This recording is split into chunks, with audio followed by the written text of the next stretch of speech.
Hello guys and welcome to another video. So today we're back at the lower levels of my bookshelf because I thought it was about time to make another Percy Jackson Unpopular Opinions video. And honestly, it's much more comfortable to roast you guys' opinions from the floor. So without further ado, let's look at your unpopular opinion and hot takes and roast them. Respectfully, of course. This gives me authority to roast you. This fandom judges characters way harsher when they're not a main character. Jason legit asked if they should let Nico die in Mark of Athena, and we brush it off. But Octavian hurts one stuffed animal and everyone is like, what a horrible monster. Speaking of Octavian, why is Luke even more forgiveness from fans when he did much worse? Octavian did not only hurt a few stuffed animals, he hurt a lot of people, and he led the attack against Camp Half-Blood. Octavian is not a good person. He is still a kid, but he did commit war crimes. He did all that knowingly and with authority, which is very dangerous. That's not to say that Luke didn't do the exact same thing. However, we see 5 books from Luke. We see Luke when he's a good guy. We see Luke help Annabeth and Talia survive while they're runaways. We see Luke being like an older brother figure to Percy in his first summer at camp while he's there. And we see all these characters who loved Luke before they knew he was turning evil. We see them struggle with the fact that his friend is no longer who they thought he was. We also see Luke's backstory and the problems he had with his mom and all she went through. And all of that really humanizes the character and really gets us to understand why he did what he did. The problem with Octavian, on the other hand, is that he's a caricature of a villain. On top of that, he's ugly and it's really hard to... On top of that, canonically, he's not very attractive. So that also, I think, adds to the fact that a large part of the fandom doesn't like it. Because if you're gonna be a bad guy, at least be hot. I think that's a lot of people's mindset. But as I said, I think the main issue with your argument is that Luke is a fleshed out character that has a backstory, that has motives, while Octavian is just a brat. Also, I think how other characters react to a certain character or their relationship with them really dictates how we view that character. So the fact that nobody in the books likes Octavian really makes us not like him either, because if none of our beloved characters have ever liked him, then why should we?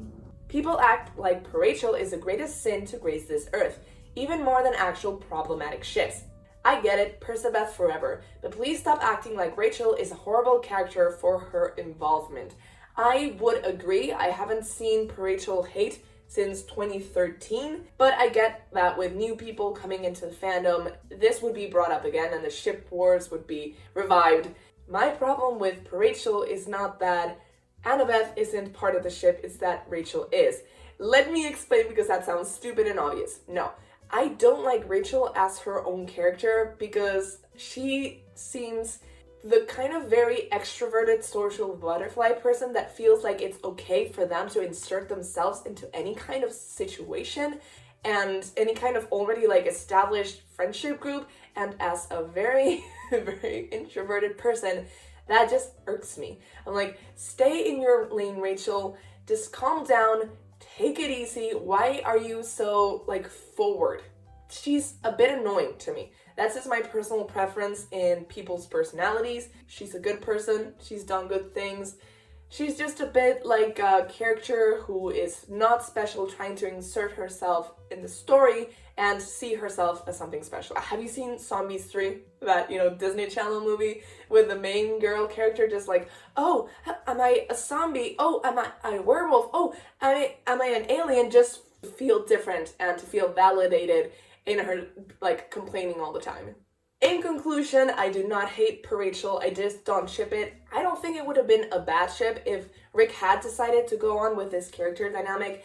What I do think is that it's sad that after Percy Jackson and the Olympians, a lot of Percy's friendships are lost. We don't get to see any of Percy and Grover, his best friend, and I also think that besides Annabeth, Percy's other best friend was Rachel. He spent like a whole summer with her before Battle of Manhattan happened, and I think that's kind of underrated. Romantic relationships aside, they were very good friends, and Rachel meant a lot to Percy. Like having someone outside Camp Half-Blood being his friend, and I wish we could see Percabeth being a thing and Percy still being Rachel's friend. I don't know if we'll ever get that. It would be interesting to see if Rachel does show up in the upcoming Percy Jackson and the Olympians #6 book.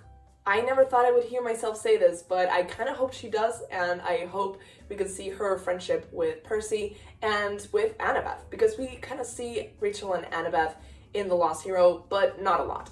Caleo is weird. It's a 15-year-old boy and a millennia-old goddess. Also, the relationship in Trials of Apollo just seems unhealthy. Just stop. It's overrated. I have a whole video on this, so wholeheartedly agree. Goddesses, eternal beings, gods with mortals, especially underage mortals, it's a weird concept. It's like Edward and Bella. I'm just not into it. So let's move on from that. Heroes of Olympus was advertised as having higher stakes than Percy Jackson and the Olympians, but there were many more deaths in Percy Jackson and the Olympians. To be honest, it's kind of unrealistic for all the 7 to survive the series. Someone should have died, I'm sorry. And I agree, someone should have died. On the one hand, someone did die. Leo died, and he survived, and I think that was a cowardly move, Rick. I say this as a huge Leo stan, especially when I first read that book, so I think there should have been more stakes. And specifically with the To Fire a Storm, the World Shall Fall, there should have been more stakes with that, and with Frank and his literal stick. I think either Leo or Jason should have died because of that part of the prophecy, and that Frank should have at least lost a limb or something, or got an amnesia, or literally died, or lost his powers. Something. There should have been more consequences, and that's one of my main takes with every book I read. I'm like, so no consequences, huh? The books are better when told from Percy's inner monologue, like Percy Jackson and the Olympians. I enjoy seeing what other characters are thinking, but I feel like the books are less funny when told by a narrator as opposed to Percy telling the story. I think most of the fandom would agree. Part of what made the Percy Jackson and the Olympian stories so entertaining was hearing them told from Percy's point of view. His inner monologue for me might be the best part of the whole series. It made me so happy to read it, and when I read the first book for the first time, I was surprised because I had never laughed out loud with a book. So that's very special to me. I think that's true specifically comparing it to Heroes of Olympus when it's a third-person narration and we have 7 narrators.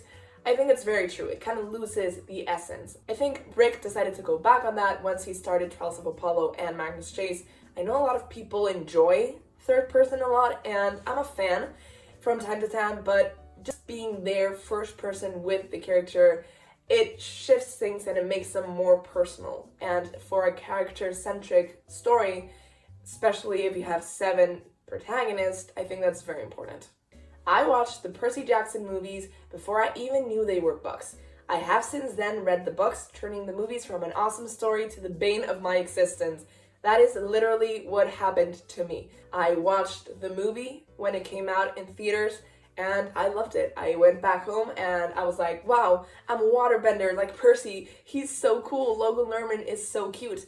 And then flash forward to 5 years later, I've read the books. I go to the theaters with my family, with my sister who's also read them, and I watch The Sea of Monsters, and I'm left there like, what is this crap? The first movie did a lot of good. It got a lot of people into reading the Percy Jackson books, and for myself at least, it got me into reading a lot of different books and to creating this channel. But the second movie did more harm than good. I think by that time, everyone who had watched the first movie before reading the books had already read the books, so that's why nobody liked it. On top of that, it was a terrible movie, so there's that as well. Trials of Apollo is the best series. I love the new characters, their arcs, and the conclusion of existing arcs. I am going to go out on a limb here and say that you may be a newer fan. I don't see any fans my age who read the books when I did having this kind of opinion. Mostly because we've aged out of the main demographic, so maybe the writing style and the sort of story without the nostalgia doesn't appeal to us that much anymore. Percy Jackson the Olympians is always going to be the best one by far. Yes, horses change sexes, people's eye colors change, it doesn't matter. I think the arcs are the most well thought out and the story is just very well told and it balances the maturity and the immaturity very well. And I think that's something that's missing from the rest of the series. That doesn't mean that I don't find them enjoyable and that you can't find them enjoyable. So I respect this, but I don't share it. The Lost Hero was one of the best RIORDAN books written. Now that is a hot take. Indisputably, the best books in Heroes of Olympus are Mark of Athena and House of Hades. And I feel like that's what most of the fandom agrees on.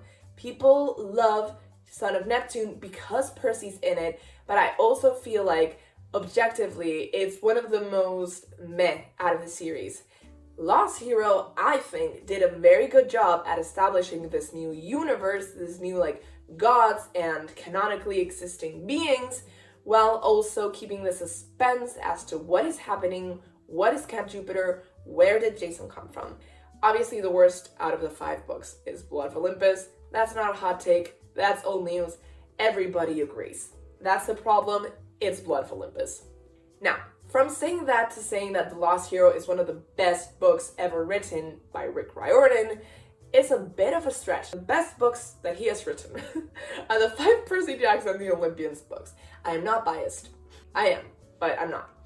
I feel like the Trials of Apollo are sort of underrated unless I'm on the wrong side of the internet or something, but I don't see enough people talk about it. The series was amazing. I loved seeing all my favorite characters living their lives after Heroes of Olympus, and Apollo is hilarious. So yeah, had lots of fun reading it. I love that he's not the conventional kind of MC. I would agree with that part. I really loved Apollo. I think he's one of the characters that has the most growth out of all of the characters that Rick has ever written, that I've read, obviously.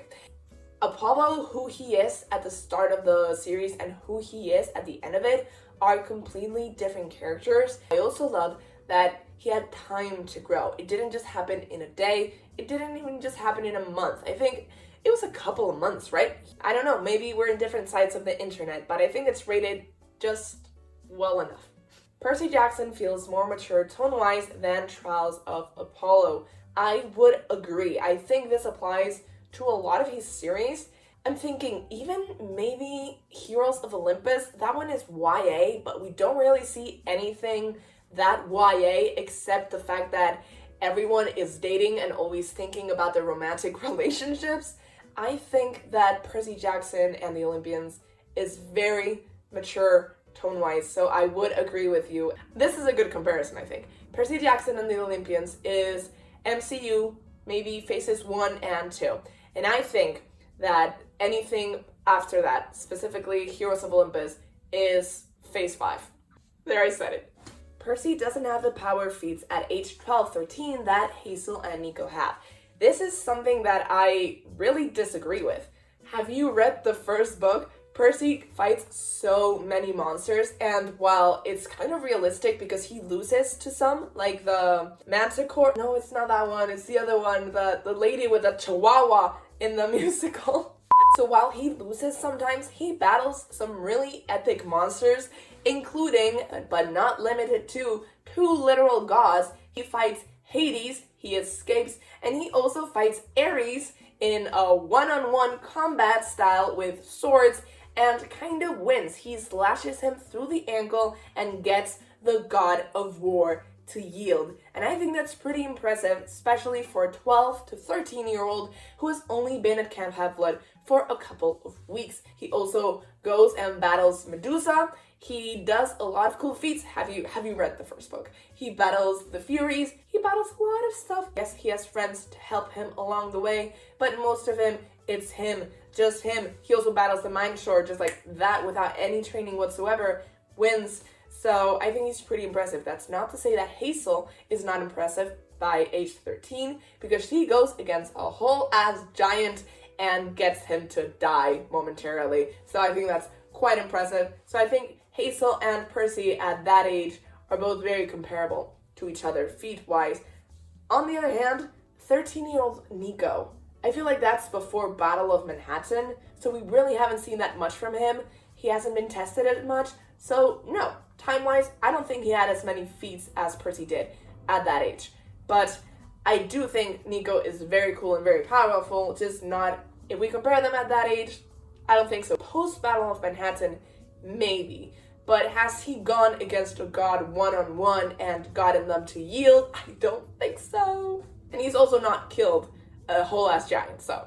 I liked Heroes of Olympus better than Percy Jackson and the Olympians because we got to see all their points of views. I liked the format of Percy Jackson and the Olympians because it had one central main character, so it worked best that way. But I like it better when there are more characters and we get to see their thoughts, etc. So Heroes of Olympus was just better for me that way. I am also a lover of multiple points of views. However, when we get points of views that I don't like, I'd rather just have the one that I do like. And for me, these were Hazel and Frank. Reading The Son of Neptune was like, okay, when are we getting a Percy chapter? When are we getting Percy being like, I remember her face, her hair, Annabeth, who are you? And then in House of Hades, I was just like, Frank, Hazel, when am I getting Percabeth in Tartarus? And honestly, that also happened for me with Piper's and Jason's chapters a lot. I was like, okay, when are we getting to Leo's? So that's the problem for me. I need a balance because I do love multiple points of views, but some of them are just boring. And when that happens, I'm like, oh God, I need to read 50 pages before I get to another point of view that I find interesting. This is a hot take. Percabeth is an overrated ship. It's amazing, but gets a little too much praise when there are other ships just as good / better. My question is Percabeth overrated, or is Percabeth the ship that has had more time to grow and develop and that has had more attention put on it because it has 5 books dedicated to those 2 characters? So what I'm trying to say is while other ships have to share a book series and have to fight for our attention, Percabeth shines all throughout those 5 books, plus the 5 Heroes of Olympus books, except obviously Blood of Olympus because we don't get any chapters, but we have 10 books in total with them. 5 books with them being the main protagonist. So you can't compare Percabeth, who's had 10 books to grow and have moments, to, I don't know, even Solangelo, who has only been in like 3 real books. It's impossible to compare the 2, and it's impossible to compare them to like Frank and Hazel because they have only been in 4 books, like 5 if you count Trials of Apollo, but they've had to share their screen time. So it's impossible to compare the 2. All of this to say that I don't think it's an overrated ship. I think it's rated enough and it makes sense for the fandom to cling on to them because it's the one that they've known the longest and it's the one that has the most moments. So that just makes sense. That being said, I don't care if Percabeth is not your favorite ship. I just think that it's very valid that it's a lot of people's favorite ships. Octavian isn't that bad. Luke is so much worse. If we forgive Luke, we gotta forgive Octavian too. I don't agree. Like I said before, a main point of this is that Luke, regardless if you think he got redeemed or he died a hero, Luke tried to change things in the end. He changed his mind when he saw the bad things he was doing having an effect on the people he loved. Octavian never regretted any of his actions, and that is why people like Luke better than they like Octavian, because they see like a little bit of humanity in him, and Octavian is just a caricature, as I've said. Leave Rachel alone. It isn't her fault she had a crush on Percy. I know it isn't her fault, we all did, and that's not why I don't like her. Reyna had a crush, kinda. I don't think Reyna had a crush on Percy. I think that was just her brain being like, okay, we like him and we feel comfortable when we're with him because he takes a lot of the burden away from us and he helps us navigate Camp Jupiter as authority figures. Therefore, I'm going to say these are romantic feelings to rationalize all this. And we don't hate her. I feel like a lot of people did hate her in Mark of Athena because of the Annabeth thing and not letting them like take a stroll through New Rome, but people have really started liking Reyna so far. Same with Nico. Obviously, Nico was revealed to have a crush on Percy after everyone was already simping after him and having him be their favorite characters, so it's not really the same thing. Yes, she kissed Percy and Annabeth weren't together yet. I do agree. That's no reason to hate Rachel. Sometimes you just kiss your crush when you're like on top of a car and he's going off to war. I feel like that's a heat of the moment thing, and she really wanted just to be part of that world, so her feelings, kind of like Reyna's, were misplaced, or at least she didn't like understand them and she thought they were something completely different. please respect my opinions and I'll respect yours. I do agree with this. Rachel shouldn't be hated on just because she had a crush on Percy and she acted on it. Annabeth could have done the same thing. Well, actually, she did. Annabeth did do the same thing, and for some reason they never talked about that after Battle of the Labyrinth. I guess it was messy times, you know, start of war, there was no time to talk about it. Blood of Olympus was too rushed. It should have been a 6-parter. There really isn't any part that can be shortened. If you move the meeting up from Mark of Athena to the Son of Neptune, it loses the touch. Maybe longer House of Hades? I don't know. I feel like it could have still been 5 books, but the timeline was too rushed. I've said this before and I'll say it again. The Heroes of Olympus could have stayed 5 books, but it should have happened over the course, not necessarily 5 years, but at least like 1 or 2. And I don't care that the Lost Hero happens like 6 to 7 months before the Son of Neptune. I don't care. For me, that timeline doesn't exist because it happens for different characters. We needed more time for the threat to feel real. It just didn't feel real. And we needed more time for these characters to fall madly in love for each other or to actually be friends and not just co-workers. Another thing that's similar to the MCU, people like really headcanon these characters as being like super close friends, found family. In reality, they're just like, we've never seen them interact besides like the 2 people who are best friends or the 2 people who are dating. They're not the family we thought they were at the beginning. Piper and Percy, Leo and Annabeth, Frank and Jason, Hazel and Piper, all of these people, like, I wish we'd gotten more interactions from them, but they were very limited. I'm like, they're supposed to be family. They're the 7. Well, are they? Are they? That's it for today. That's all of the unpopular opinions that we have time to talk about. I hope you liked this video. Please leave a like if you did. Comment down below if you agree or disagree with my hot takes or the other hot takes we saw in this video today. Please subscribe if you haven't already and click that bell button so you get notifications every time I post a new video. I post videos just like this every single Friday, and I guess I'll see you guys next time. Bye!